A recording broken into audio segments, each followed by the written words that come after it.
മെല്ലെപ്പോക്കുകാരെ കൊണ്ട് റോഡ് നിറഞ്ഞ ഒരു ദിവസമായിരുന്നു ഇന്ന്. രാവിലെ വണ്ടിയും കൊണ്ട് ജോലിക്ക് പോകാനായിട്ട് ഇറങ്ങിയപ്പോഴാണ് ഈ കാണുന്ന കാഴ്ച. സ്കൂൾ അസംബ്ലിയിലേക്ക് കുട്ടികൾ പോകുന്ന പോലെ വരിവരിയായിട്ട്. മുന്നിലാണെങ്കിൽ റോഡ് ഒഴിഞ്ഞും കിടപ്പുണ്ട്. അമിത വേഗതയിൽ പോകുന്നവരെ പോലെ തന്നെ പ്രശ്നക്കാരാണ് ഈ പതുക്കെ പോകുന്നവരും. പതുക്കെ പോയാൽ പ്രശ്നമില്ലല്ലോ എന്നായിരിക്കും ധാരണ. അല്ലെങ്കിൽ നിങ്ങൾക്ക് വേണമെങ്കിൽ ഓവർടേക്ക് ചെയ്ത് പോയിക്കൂടെ? എന്നാൽ ഓവർടേക്ക് ചെയ്ത് കയറിപ്പോവാം അല്ലേ?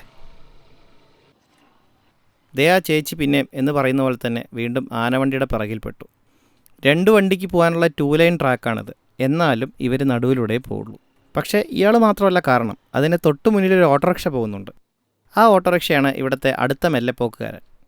ബസ്സിനും ബസ്സിലുള്ള ആൾക്കാർക്കും സമയനിഷ്ഠമുള്ള പോലെ തന്നെയാണ് ഈ റോഡിലൂടെ ടാക്സ് കൊടുത്തോടുന്ന ഞങ്ങളെപ്പോലുള്ള ചെറിയ വണ്ടിക്കാരും.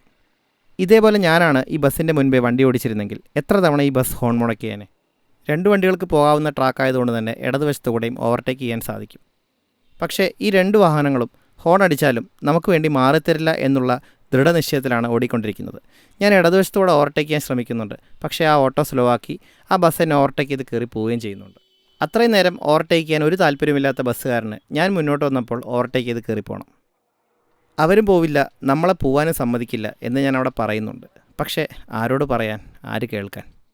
ഈ ബസ്സിലെ ഡ്രൈവർ വണ്ടി ഓടിച്ച് പഠിച്ചതും റോഡിൻ്റെ നടുവിലൂടെ ആയിരിക്കും അല്ലേ? ചിലപ്പോൾ ലൈസൻസ് കിട്ടാൻ ഇതുപോലെ നടുക്കൂടെ തന്നെ ഓടിക്കണമായിരിക്കും. എന്തായാലും സിഗ്നൽ എത്താൻ നേരത്ത് ബസ് റൈറ്റ് സൈഡിലേക്കാണ് പോകുന്നത്. എനിക്ക് ലെഫ്റ്റിലേക്കാണ് പോകേണ്ടത്. വീണ്ടും അടുത്തൊരു മെല്ലെപ്പോക്കുകാരൻ. ഇത്തവണ കാറാണ്. കാറുകാരന് അത്യാവശ്യം വേഗതയിൽ പോവാം. റോഡ് നോക്കിയാൽ മുന്നിൽ ഒഴിഞ്ഞു കിടക്കുന്നുണ്ട്. പക്ഷേ ഇവിടെ നമുക്ക് ഓവർടേക്ക് ചെയ്യാൻ സാധിക്കില്ല. കാരണം വെള്ളം വരെ കണ്ടിന്യൂസ് ആയിട്ട് ഇട്ടിട്ടുണ്ട്. ഇതിൻ്റെ ഡ്രൈവർ വണ്ടി അധികം ഓടിച്ച് എക്സ്പീരിയൻസ് ഇല്ലാത്തൊരു വ്യക്തിയാണെന്നാണ് തോന്നുന്നത്. കാര്യം ഇടയ്ക്കിടയ്ക്ക് പുള്ളി ബ്രേക്ക് പിടിക്കുന്നുണ്ട്. ഒരു ഒഴിഞ്ഞ റോട്ടിൽ നിശ്ചിത വേഗതയിൽ പോവുകയാണെങ്കിൽ അനാവശ്യമായ ബ്രേക്കിംഗ് ഒഴിവാക്കാൻ തീർച്ചയായിട്ടും സാധിക്കും. ഒരു എക്സ്പീരിയൻസ്ഡ് ആയിട്ടുള്ള ഡ്രൈവർക്ക് അത് ചെയ്യാനും പറ്റും.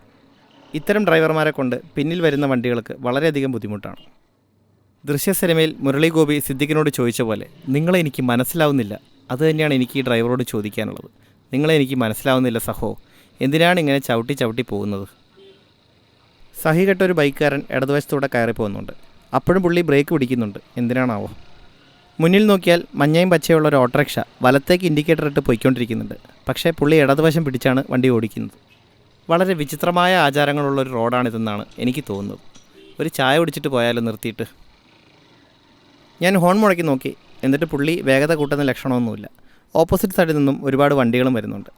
നോക്കൂ, മുന്നിലൊരു പച്ച ബസ് വട്ടം വെച്ചിട്ടുണ്ട്. എന്തായാലും അവിടെ കൊണ്ടുപോയി പുള്ളി ബ്രേക്ക് ചെയ്യും. പക്ഷേ അതല്ല രസം. അതിന് മുന്നിലായിട്ട് 3 ഓട്ടോറിക്ഷകൾ ഓട്ട മത്സരത്തിന് റെഡിയായി നിൽക്കുന്ന പോലെ 1, 2, 3 എന്ന് നിൽപ്പുണ്ട്. ഇവരെയൊക്കെ കടന്നു വേണമല്ലോ ഞാൻ ജോലിക്കെത്താൻ. അപ്പോൾ വീണ്ടും കാണാം.